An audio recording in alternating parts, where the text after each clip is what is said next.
जय हिंद फ्रेंड्स, आज हम इस वीडियो में डिस्कस करने वाले हैं इंट्रोडक्शन ऑफ एक्सरसाइज 9.3।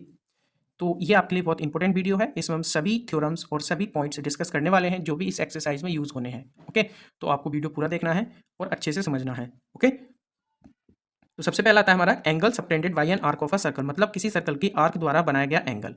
ठीक है, वो हम डिस्कस करेंगे। तो इसके डिस्कस करने से पहले हमारे पास कुछ टर्म्स हैं, वो हम डिस्कस कर लेते हैं। वो क्या है, देखिए, if two chords of a circle are equal, अगर किसी सर्कल की कॉर्ड्स इक्वल हैं, then their corresponding arc are congruent, तो उनकी जो करस्पॉन्डिंग आर्क्स होंगी वो क्या होंगी, कॉन्ग्रेंट होंगी। कॉन्ग्रेंट का मतलब क्या होता है, equal arc. Okay, and conversely if two arcs are congruent, अगर दो आर्क्स आपकी कॉन्ग्रेंट हैं, then their corresponding chords are equal, तो उनके करस्पॉन्डिंग जो कॉर्ड्स होंगे वो भी इक्वल होंगे। तो जैसे हम इस डायग्राम में देख पा रहे हैं, देखिए ए बी और सी डी आपकी दो कॉर्ड्स हैं और ये इक्वल हैं, तो इनकी जो करस्पॉन्डिंग आर्क होंगी, आर्क ए बी और आर्क सी डी, ये भी क्या होंगी, इक्वल होंगी। ओके, नेक्स्ट हमारा कॉन्ग्रेंट्स आर्क और equal arcs of a circle subtend equal angle at the centre, तो मतलब जो कॉन्ग्रेंट आर्क होती हैं या इक्वल आर्क, वो सेंटर के साथ क्या करती हैं, इक्वल एंगल बनाती हैं। देखिए मैं यहाँ इसको ड्रॉ करके दिखाता हूँ आपको। देखिए अब हमारे पास एक सर्कल है ये। ओके, ये हमने एक सर्कल ड्रॉ कर लिया है ऐसे। अब हम यहाँ से क्या करते हैं, दो आर्क लेते हैं। ठीक है, एक आर्क हमारा ये हो जाएगा ए बी और दूसरा आर्क हम यहाँ ले लेते हैं। ठीक है ना, ये क्या है हमारा सी और डी, और इसका सेंटर यहाँ है। ठीक है ना, तो यहाँ से ये जो एंगल बन रहा है, ठीक है ना, ये जो एंगल बन रहा है यहाँ से यहाँ तक ये, और एक एंगल आपका बनेगा यहाँ से यहाँ तक ये। ठीक है, तो अगर ये आर्क हमारी इक्वल है, ठीक है, ये जो आर्क है हमारी ये इक्वल है, तो ये सेंटर के साथ क्या करेंगे, इक्वल एंगल बनेंगे। इसका सेंटर हम मान लेते हैं ओ। तो हम अगर हम यहाँ इसको कहना चाहें तो हम कैसे कहेंगे, देखिए, तो हम लिखेंगे arc A B is equal to arc C D, implies that, तो इनके करस्पॉन्डिंग जो एंगल बन रहे हैं सेंटर के साथ वो भी इक्वल होंगे, मतलब angle A O B is equal to angle C O D. इसमें ये छोटी सी बात थी, ये हमने आपको बता दी है, तो आई होप आपको ये याद रहेगा। ठीक है, चलिए अब नेक्स्ट हम आगे देखते हैं। नेक्स्ट है हमारा the angle subtended by an arc at the centre is double the angle subtended by it at any point on the remaining part of the circle. तो देखिए इसका मतलब क्या है, इसका मतलब ये है कि अगर किसी आर्क से हम एंगल बनाते हैं सेंटर पे, और दूसरा एंगल अगर हम ड्रॉ करते हैं किसी भी पार्ट पे, सर्कल का जो रिमेनिंग पार्ट है उस पर, तो वो एंगल क्या होगा, उस एंगल के डबल होगा। मतलब यहाँ से ये हम कह सकते हैं कि अगर आप यहाँ देखो इस डायग्राम में, तो यहाँ देखिए ये जो आर्क है आपकी, ठीक है, अब आर्क देखो दो तरीके की होती है सर्कल में, एक मेजर आर्क होती है और एक माइनर। तो जो आर्क छोटी होती है वो माइनर होती है और जो बड़ी आर्क होती है वो मेजर आर्क होती है। तो यहाँ से माइनर आर्क का जो एंगल बन रहा है सेंटर के साथ वो ये बन रहा है। ठीक है, पी ओ क्यू, और जो अदर पार्ट है सर्कल का, मतलब जो मेजर आर्क है उस पर जो एंगल बना रही है ये, वो क्या बना रही है, ये एंगल टी ए क्यू। तो ये जो एंगल होगा वो इसका डबल होगा। मतलब यहाँ ये है कि आपका जो एंगल होगा ना, ये P O Q, angle P O Q, ये डबल किसके होगा, any parts of the circle. ठीक है, any part of the circle मतलब क्या है, जो ये वाला पार्ट रह गया है ना सर्कल का यहाँ, तो ये इसके इक्वल होगा, 2 times of angle P A Q, angle P A Q के इक्वल हो जाएगा। ओके, अब चाहे ये आर्क कहीं भी बनाए एंगल, ठीक है ना, जैसे मान लो यहाँ भी बना सकती है कुछ ऐसे, अगर मैं कहूँ कि, ठीक हो गया। अब देखिए अगर मैं एक सर्कल और ड्रॉ कर लूँ यहाँ से, इस पेपर पे मैं ड्रॉ कर लेता हूँ, तो देखिए मान लो मैंने यहाँ पे एक सर्कल लिया, ठीक है ना, ये ले लिया मैंने यहाँ से एक सर्कल ऐसे। ठीक है, ये इसकी एक मैंने क्या ले लिया, एक आर्क ले ली यहाँ से, ये आर्क मेरी क्या है, पी है, और ये क्या है मेरी आर्क, एक क्यू है। अगर ये सेंटर के साथ यहाँ एंगल बना रही है, ठीक है ना, ये एंगल यहाँ बना रही है, मान लो ये बना दिया हमने थीटा। ठीक है, थीटा, और ये अदर पार्ट कहीं भी बना दीजिए, चाहे तो यहाँ बनाइए ऐसे, ठीक है, चाहे तो ये यहाँ बनाए। मान लो ये है हमारा यहाँ से क्या, ये मान लो हमारा ओ था और ये हमारा मान लो ए है, तो यहाँ से जो हमारा पी ओ क्यू है वो क्या है, थीटा। तो यहाँ से थीटा इज इक्वल टू कितना हो जाएगा, थीटा इज इक्वल टू हो जाएगा 2 times of angle P A Q हो जाएगा। अगर मान लो ये यहाँ भी बनाती है ना, कहीं भी बनाइए, चाहे यहाँ बना ले, मान लो ये यहाँ बी पे बना रहा है, फिर भी यहाँ से क्या होगा, फिर भी हमारा जो थीटा है वो कितना हो जाएगा, 2 times of angle P V Q, P B Q के इक्वल हो जाएगा। मान लो ये आर्क यहाँ बना दे एंगल, ठीक है ना, ये आर्क यहाँ बना दे, रिमेनिंग पार्ट कहीं भी, ये मान लो यहाँ सी पे बना दे ये, तो यहाँ से ये जो एंगल होगा थीटा इज इक्वल, ये भी हमारा 2 times of angle P C Q के इक्वल होगा। ठीक है, आई थिंक आपको ये समझ में आ गया होगा इसका मतलब क्या है। ठीक है ना, तो आप बहुत इजीली इसको प्रूव भी कर सकते हो, बट हम इसका प्रूफ नहीं देखेंगे यहाँ से, हम डायरेक्ट इनका स्टेटमेंट देखेंगे। ठीक है, यही हमारे काम का है। अगर आर्क जो है हमारी वो इक्वल हो, मतलब सेमी सर्कल हो, तो जो सेमी सर्कल होगा यहाँ से ये, तो इसका एंगल यहाँ बनेगा ये, तो ये एंगल कितना होगा। अब देखिए ये जो आर्क है, अब ये हमारा, अगर हम इस आर्क को ज्वाइन कर दें यहाँ से यहाँ तक, तो ये जो कॉर्ड होगी वो डायमीटर हो जाएगा इसका। ठीक है ना, क्या हो जाएगा, डायमीटर। अब डायमीटर के साथ जो एंगल बनेगा वो क्या होगा, देखिए जो डायमीटर के साथ एंगल होगा वो कितना होगा, 180 का होगा। यहाँ से अगर मैं यहाँ से कहूँ ये एंगल कितना होगा, तो ये कितना होगा, यहाँ से 180 होगा। तो अगर मैं इसको कहूँ कि angle P O Q is equal to 180 ले लूँ मैं यहाँ से, तो कितना हो जाएगा ये, ये हो जाएगा हमारा 180। ओके, अब ये एंगल 2 टाइम्स किसके इक्वल होना चाहिए, ये एंगल 2 टाइम्स होना चाहिए पी ए क्यू के। तो यहाँ से हम ले लेते हैं angle P O Q is equal to 2 times of angle P A Q. तो देखिए पी ओ क्यू हमारा कितना है 180, तो यहाँ 180 रख देते हैं। ये कितना हो जाएगा एंगल 2 पी ए क्यू। ठीक हो गया। अब यहाँ से अगर हम 2 से डिवाइड कर देते हैं इसको, तो ये कितना हो जाएगा 90। तो 90 इज इक्वल टू कितना हो जाएगा एंगल, ये आपका पी ए क्यू एंगल है। ओके, तो ये हो जाएगा एंगल पी ए क्यू। तो इसका मतलब ये हुआ कि सेमी सर्कल पर अगर कोई एंगल बनता है तो वो कितना होता है 90 डिग्री होता है। ओके, अब हम देखेंगे यहाँ से थर्ड डायग्राम। तो देखिए थर्ड डायग्राम में क्या हो रहा है हमारा, देखिए अब ये जो आर्क है हमारी पी क्यू, ये अब क्या हो चुकी है हमारी मेजर आर्क हो चुकी है, और पी ए क्यू इधर से ये जो आर्क है ये माइनर आर्क है। तो अब यहाँ से मेजर आर्क क्या एंगल बना रही है माइनर आर्क पे पी ए क्यू। तो इसका और सेंटर के साथ क्या रिलेशन होगा, तो देखिए यहाँ से ये जो एंगल बना है वो आपका रिफ्लेक्स एंगल है। तो यहाँ से क्या हो जाएगा, तो ये होगा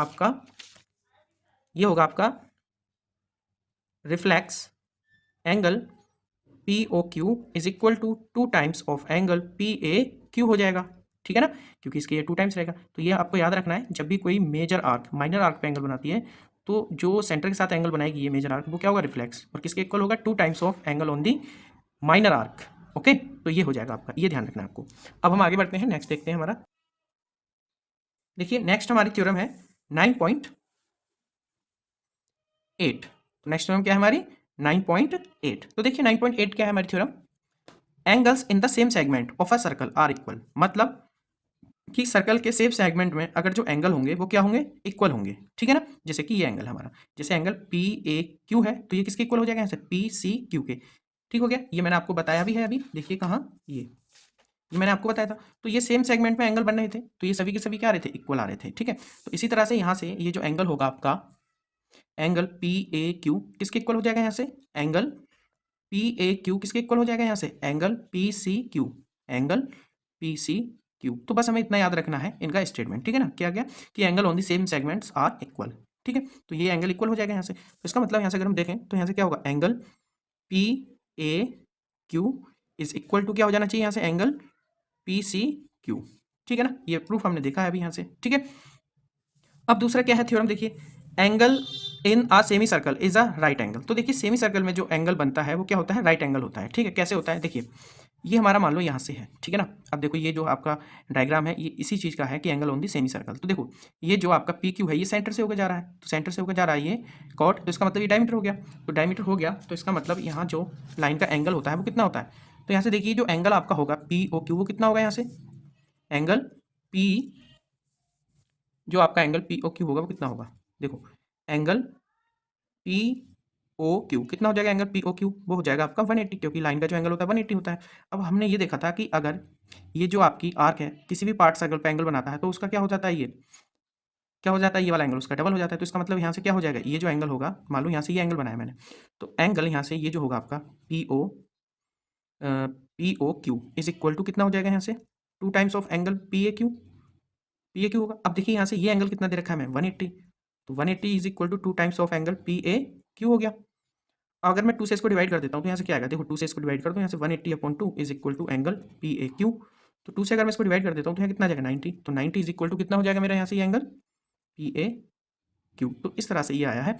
तो इसीलिए जो एंगल होता है आपका सेमी सर्कल पे वो क्या होता है राइट एंगल होता है। ठीक है ना, मीन्स 90 डिग्री का होता है। ओके, तो हमने ये प्रूफ भी कर दिया है यहाँ से। ओके, अब नेक्स्ट थ्योरम देखते हैं हम यहाँ से। नेक्स्ट थ्योरम हमारी क्या है, देखिए नेक्स्ट थ्योरम देखिए, if a line segment joining 2 points subtend equal angles at the 2 other points lying on the same side of the line containing the line segment, the 4 points lie on the circle, that means they are concyclic। तो देखिए इस theorem का basic सा मतलब ये है कि अगर किसी भी सर्कल में अगर हम एक लाइन सेगमेंट लेते हैं और उसी लाइन सेगमेंट के सेम साइड में अगर हम उन दोनों पॉइंट को जोड़ के जो एंगल बन रहा है अगर वो इक्वल है, मतलब यहाँ से ये जो एंगल बन रहा है एंगल सी और एंगल डी ये दोनों इक्वल हैं, तब ये चारों points A B C D ये कहाँ लाई करेंगे ऑन द सर्कल। ठीक है, तो जब पॉइंट सर्कल पे लाई करते हैं तो उनको हम बोलते हैं कॉनसाइक्लिक। ठीक है, तो ये जो पॉइंट्स हैं ये क्या कहलाएंगे जनरली कॉनसाइक्लिक। तो इसका रिजल्ट सीधा सा है, क्यों, क्योंकि यहाँ से देखिए अब ये जो एंगल बनेगा यहाँ ये एंगल इसके इक्वल हो जाएगा angle on the same segment, तो ये एंगल इक्वल हो गया। तो ये पॉइंट क्या हो जाएंगे, तब ये पॉइंट हो जाएंगे आपके कॉनसाइक्लिक, मतलब ये जो पॉइंट्स हैं ए बी सी ये कहाँ लाई कर जाएंगे आपके सर्कल पे। ओके, तो इसका हम प्रूफ नहीं कर रहे हैं वरना प्रूफ भी बहुत आसान है, हम कंट्राडिक्शन से इसको प्रूफ कर सकते हैं। मान लेते हैं कि ई और डी सी और ये जितने भी पॉइंट है ये सब कहाँ लाई कर रहे हैं, सर्कल पे। तो यहाँ से हम देख पाएंगे कि angle on the same segment, तो मतलब ये एंगल इसके इक्वल हो जाएगा। अब ये जब लाई कर रहा है इसी सर्कल पे तो ये एंगल इसके इक्वल हो गया। जब ये एंगल इसके इक्वल हो गया तो इसका मतलब ये एंगल इसके इक्वल हो गया। अब ये एंगल इसके इक्वल हो नहीं सकता, क्योंकि यहाँ से यहाँ तक ये लाइन जो है बड़ी है तो यहाँ पे एंगल छोटा बनेगा। अब ये लाइन छोटी है तो यहाँ एंगल बड़ा बनेगा। तो इसका मतलब ये दोनों एंगल इक्वल नहीं हो सकते। ये एंगल तभी इक्वल हो सकते हैं जब ई और डी एक ही जगह पे क्या हो जाए, कंसाइड हो जाए, मतलब ये यहाँ आ जाए, तब होगा ये ऐसा। ठीक है, तो जनरली हम प्रूफ नहीं देख रहे हैं, मैंने बता दिया इसका प्रूफ कैसे करना है, तो आप ऐसे भी कर सकते हो। ठीक है, तो कौन साइक्लिक का मतलब समझ में आया। वो पॉइंट्स जो सर्कल पे लाई करते हैं उनको हम क्या बोलते हैं, कौन साइक्लिक। ठीक है, बस इतना सा इस थ्योरम का मीनिंग था और कुछ नहीं था। अब नेक्स्ट हम पढ़ते हैं साइक्लिक क्वाड्रिलेटरल्स। देखिए ये इंपॉर्टेंट पार्ट है आपका। साइक्लिक क्वाड्रिलेटरल्स के बारे में हम थोड़ी थ्योरम्स हैं इसमें, वो डिस्कस कर लेते हैं पहले। तो देखिए क्या बोला जा रहा है, the sum of either pair of opposite angles on of a cyclic quadrilateral is 180।